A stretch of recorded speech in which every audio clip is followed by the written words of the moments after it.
সন্ধ্যাবেলা রেডি সেডি হয়ে বেরিয়ে পড়েছি, আর মাঝ রাস্তা থেকে তুলে নিলাম বোনকেও। তো আমরা দুজন বসে পড়েছিলাম ভ্যানের পেছনে। এবার দেখে নাও পা দোলাতে দোলাতে আমরা কোথায় চলে এসেছি। তো চলে এসেছি আমাদের খুব ভালোবাসার কাছের মানুষের বাড়িতে। তো দেখো বাড়িতে এসেই প্রথমে তোমাদেরকে আজকে দর্শন করিয়ে দিলাম মহাবীরের। তো এই বাড়িতে প্রতিষ্ঠিত মহাবীর। দেখো মন্দিরটা কত সুন্দর লাগছে দেখতে, আর ঝাড়বাতিটা তো অসাধারণ। মহাবীরের সামনে এই মন্দিরে 5 মিনিট বসলে মনটা যেন শান্ত হয়ে যায়।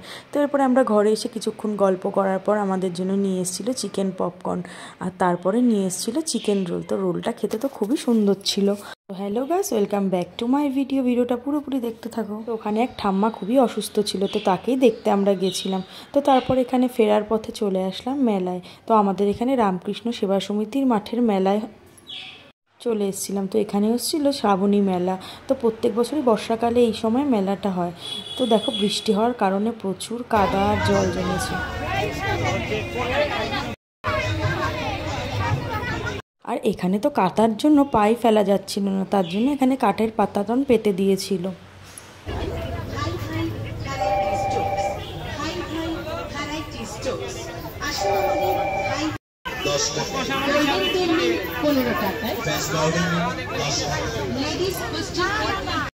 আর এই হচ্ছে মেলার মেন আকর্ষণ। হরেক মাল 15 টাকা 10 টাকা সব কিছু এখানে পাওয়া যাচ্ছে।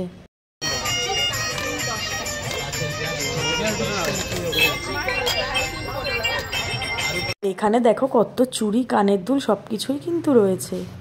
দুর্মূল্যের বাজারে খুবই সস্তায় দ্রব্য সামগ্রী নিয়ে এসেছে।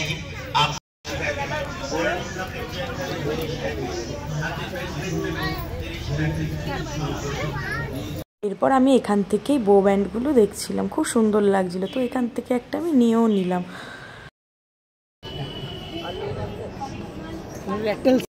আর এখানে স্টিলের জিনিস, ব্রোসিলের জিনিস, চীনামাটির জিনিস সব কিছুই ছিল।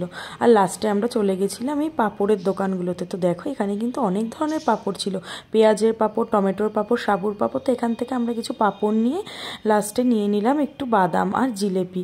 তো আজকে ভিডিওটা এখানেই শেষ করছি, দেখা হচ্ছে পরের ভিডিওতে, টাটা।